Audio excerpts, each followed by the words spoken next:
guess what? I sold my house. My brother-in-law Kevin said my husband and I were really surprised, and we didn't know what to say. But the most surprised person was my mother-in-law.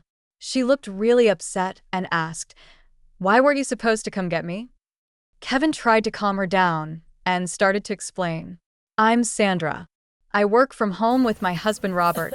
We love our peaceful workplace, where we can take breaks whenever we need," I explained. Then my mother-in-law moved in with us. We were doing fine financially, so we didn't mind. "Why don't you both go out to work?"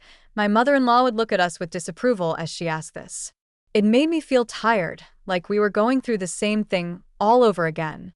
The first time she questioned us like this, we explained that we were working from home. "But are you actually working?" "I've told Robert the same thing." "Are you paying attention? When will you two get serious about work? Aren't you thinking about your future?" My mother-in-law couldn't understand our job. "Oh, I'm so worried. I wonder if I made a mistake coming to this house. Maybe I should have gone to Kevin's house." She would often sigh and say this. The Kevin she mentioned is Robert's brother. He married a wealthy woman named Carol, and it seems like he's living off her money now. My mother-in-law didn't know about this, though, as Kevin asked us not to tell her. My goodness, Kevin's house isn't small like ours. It's huge, like a castle from another country. Well, I'm thinking of moving to Kevin's house eventually, which will be my new home, my mother-in-law would often say, hoping Kevin would come to take her there. But we knew deep down that Kevin and his wife would never come to get her. You see, Robert once suggested to his brother that their mother could live with him, but Kevin didn't want to live with her. So we ended up living together, even though we were criticized for working remotely and called unemployed. We just accepted it. That's how she is. But then something happened that made it impossible for us to keep putting up with it. Out of nowhere, we got a call from Kevin. "Hune's coming over this weekend," he said abruptly, then hung up before we could say anything. What do we do now? That guy hasn't changed at all. Robert and I were puzzled. Hearing our talk, my mother-in-law leaned in, looking excited. "Hune's coming to take me? Please help me get ready to move," she said, pulling Robert towards her room. "Mom, Kevin isn't coming to take you. He probably called for some other reason," Robert said, worried. "But he didn't mention anything about picking you up when he called." "I'm so tired of this house. You probably wanted to turn me into a housekeeper, but that's not happening," my mother-in-law replied with a scoff. We couldn't understand why. She was thinking like that since she came to stay with us. She pretty much did whatever she pleased, didn't help with any chores, and relied on the money we gave her. Well, we weren't going to force her to stay, so we packed her bags as she asked and waited for Kevin to arrive during the weekend. My brother-in-law and his wife showed up at our place. As soon as they walked in, they had these suspiciously friendly expressions on their faces. I had a bad feeling about it. Just then, my mother-in-law came out looking excited. "You're finally here. Let me tell you, Sandra is not good at doing housework at all, so I have to do them. And Robert completely ignores me. Isn't that terrible?" she said, acting like she was the victim. Then, she brushed past Robert and welcomed her brother into our home. "You guys don't miss Street, Mom. There's no way we're doing that. We're giving her an allowance, and she's eating whatever she likes. Plus, Sandra is handling the house chores," Robert said, looking conflicted.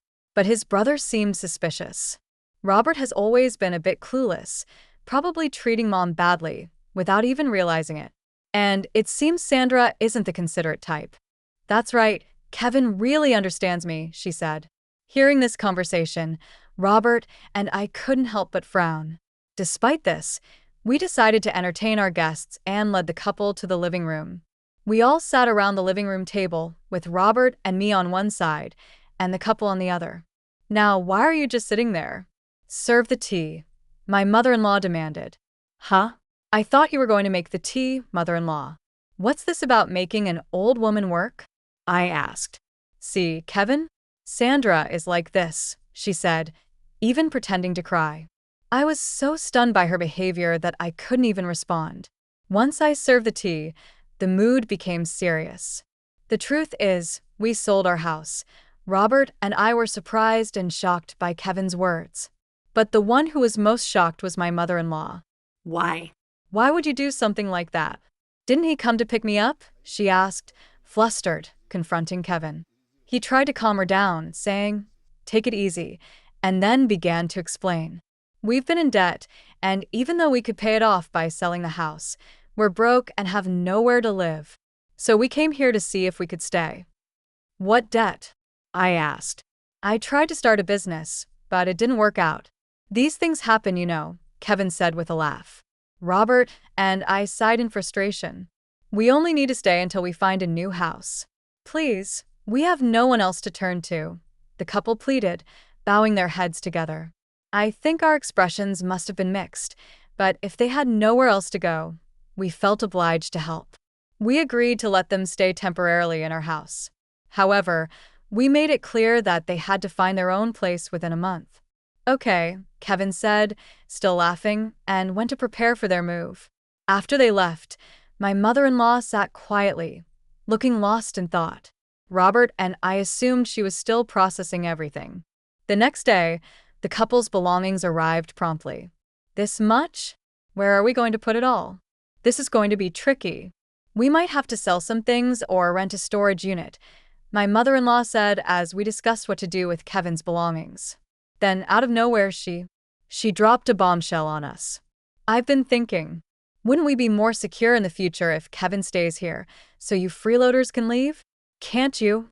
My mother-in-law's sudden statement left my husband and me shocked.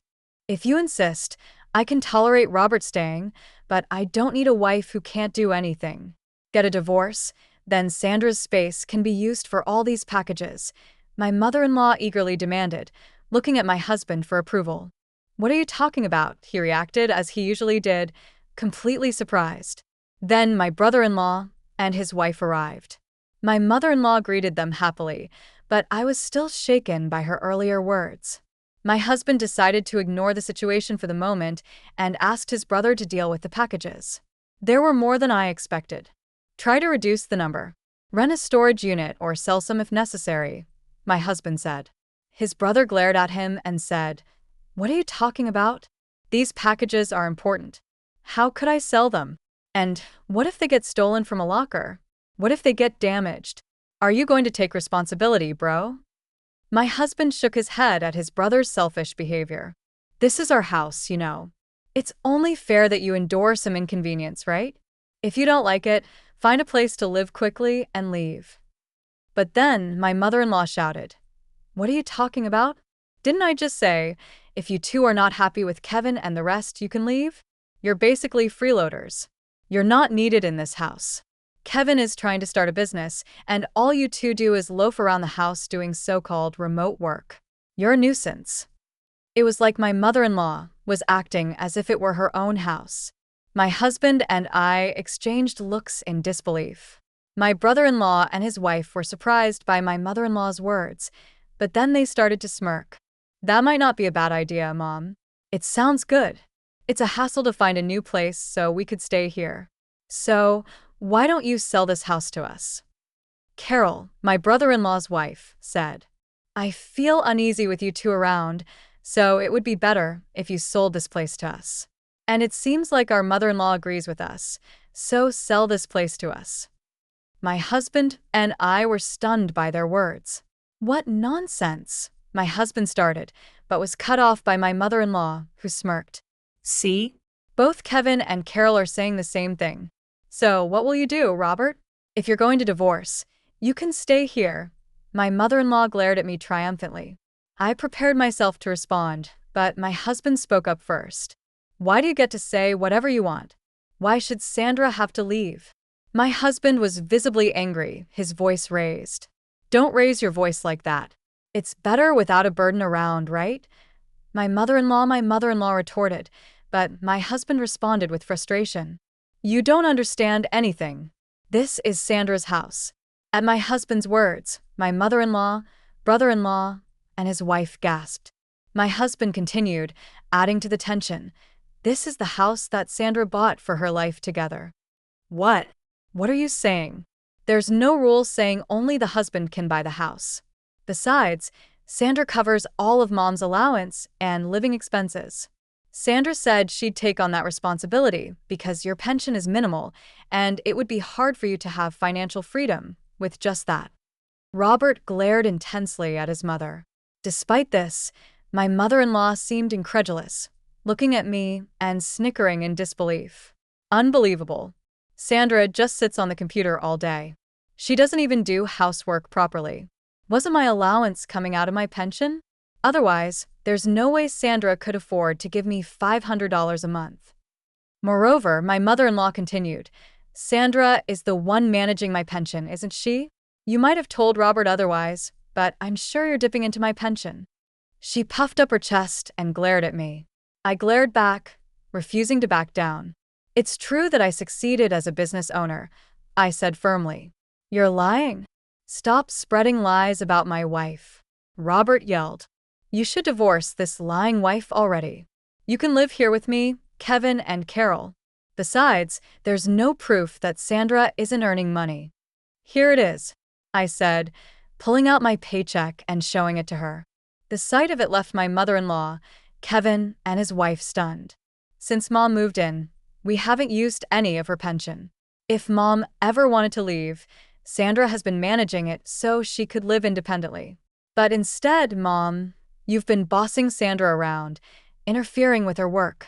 You're the problem. If you don't like Sandra, you should leave right now. I don't believe any of this, my mother-in-law retorted, refusing to.